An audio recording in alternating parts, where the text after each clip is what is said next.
Eh bien, qu'avez-vous, comte? Pourquoi êtes-vous triste? Je ne suis pas triste, monseigneur. Vous êtes donc malade? Non plus, monseigneur. Le comte n'est ni triste, ni malade, ni gai, ni bien portant. C'est un seigneur aussi civilisé qu'une orange de Séville. Sa mine jalouse en a un peu la couleur.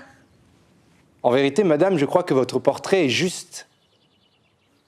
Mais s'il en est ainsi, je jure qu'il est dans l'erreur. Claudio, j'ai fait la cour en ton nom et la belle héros est conquise. Je m'en suis expliqué avec son père, j'ai obtenu son consentement. Fixe le jour du mariage et que Dieu t'accorde la joie. Bonsoir. Je souhaitais aujourd'hui vous parler d'un fait frappant, d'une vérité si évidente qu'il est impossible d'en détourner les yeux. À savoir que ce comte Claudio, ce jeune premier larmoyant, ce cliché ambulant, est ce que l'on pourrait appeler, en termes strictement techniques, une tentouse hystérique. Cependant, notre aimable service juridique a pris la peine de me faire remarquer que mes propos pourraient être jugés offensants, voire politiquement incorrects par certaines personnes. Ce qui ne m'apparaît pas si évident, mais admettons. On m'a donc laissé le choix entre démissionner, ce qui, bien sûr, ne m'est jamais apparu comme une option plausible. Entendu que personne en ce bas monde ne pourrait m'arriver à la cheville pour ce qui est de vous délivrer des références littéraires et philosophiques toujours plus goulues les unes que les autres. Ou vous déclarez, ce que je m'apprête à faire en toute humilité, que ce jeune homme est en réalité charmant, qu'il vit ses émotions pleinement, avec une force et une sensualité tout à fait émouvantes, ce qui l'amène peut-être parfois à s'égarer quelque peu, mais il ne m'appartient apparemment pas de juger ses égarements. Voilà.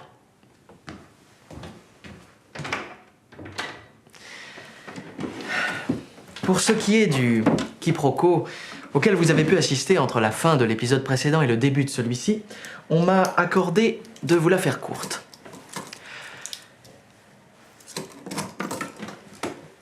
Leonato et sa fille Héro débarquent. Le comte Claudio en reste baba, n'osant pas dire le moindre mot, jusqu'à ce que Béatrice, la seule qui ait encore à peu près la tête sur les épaules dans cette histoire, lui fasse remarquer qu'il a l'air bête. Le jeune homme se décide alors à faire sa demande en mariage. Notez bien qu'il ne la fait pas à la principale intéressée, mais à son père. Pourquoi pas à sa mère, à ses frères et sœurs, à ses cousins, à ses oncles, à ses tantes, à toute la famille, tant qu'on y est, mais passons, nous ne sommes plus à ça près. La demande est acceptée, les amoureux se bécotent, tout le monde est très content. Nous pouvons donc maintenant en revenir à des tribulations beaucoup plus intéressantes. Vive le mariage! Ainsi, tout le monde se met en ménage, excepté moi. Moi seule, je me retrouve à la belle étoile. Je n'ai plus qu'à m'asseoir dans un coin et crier « Un mari, s'il vous plaît !» Voulez-vous de moi, belle dame? Non, à moins que je n'en ai un autre pour chaque jour de la semaine. Votre grâce est trop magnifique pour être portée tous les jours. Mais je vous supplie de me pardonner. Je suis née pour dire que des folies sans conséquence. C'est votre silence qui me déplairait. Et la joie est ce qui vous va le mieux.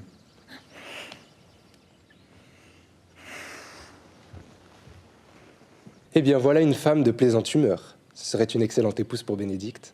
Dieu les en préserve. Monseigneur, il ne serait marié depuis 8 jours qu'il se chamaillerait en devenir fou. Comte Claudio, quand entendez-vous aller à l'église? Demain, monseigneur. Non, pas avant lundi. Et c'est encore un temps trop court pour que tous les apprêts répondent à mes désirs. Allons, ce délai vous fait secouer la tête à tous deux. Mais je te garantis, Claudio, que le temps ne se passera pas tristement pour nous. Je veux, dans l'intervalle, entreprendre un des travaux d'Hercule. Il s'agira d'amener le seigneur Bénédicte et la dame Béatrice à une montagne d'affection réciproque. Je voudrais faire ce mariage et je ne doute pas d'y parvenir si vous voulez bien tous deux me prêter assistance. Monseigneur, je suis à votre service. Et moi aussi, monseigneur. Et votre douce fille, Leonato, acceptera-t-elle de nous aider? Elle sera ravie de jouer votre jeu, si c'est pour donner à sa cousine un bon mari. Bénédicte est de noble race, d'une valeur éprouvée et d'une loyauté reconnue. Il sera donc un excellent mari. je vous indiquerai comment il faudra piéger votre nièce pour qu'elle s'éprenne de Bénédicte. Et moi, aidé de vous deux, j'agirai si bien sur Bénédicte qu'en dépit des boutades et des répugnances de son cœur, il s'éprendra de Béatrice. Venez avec moi.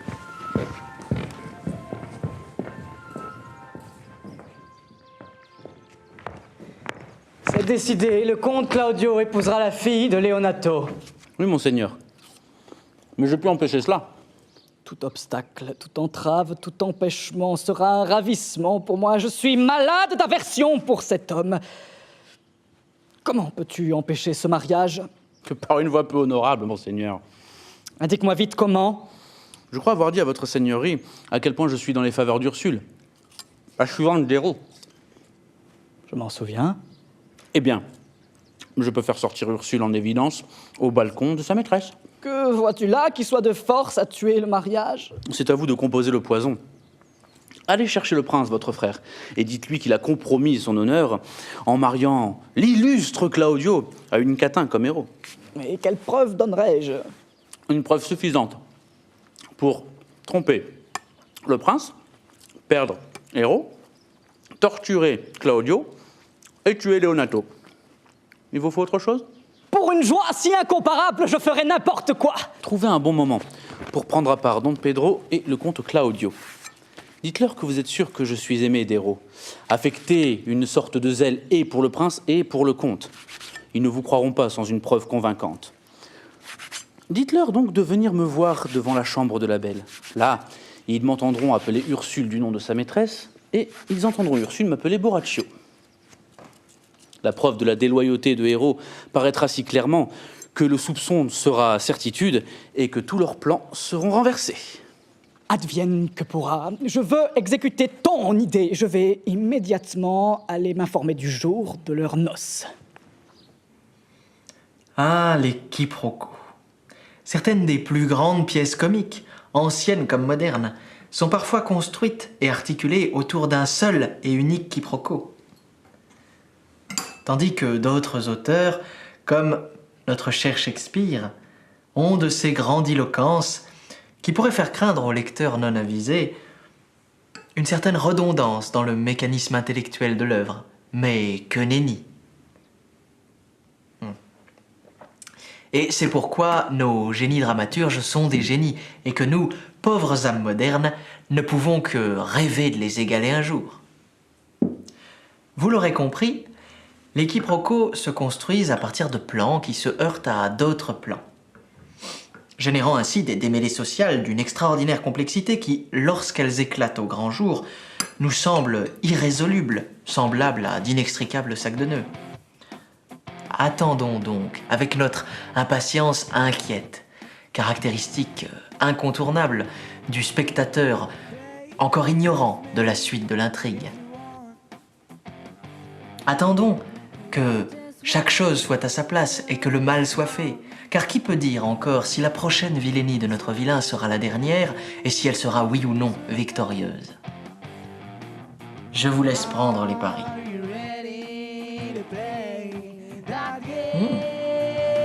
Poignée de main chaleureuse. Pour tromper le prince.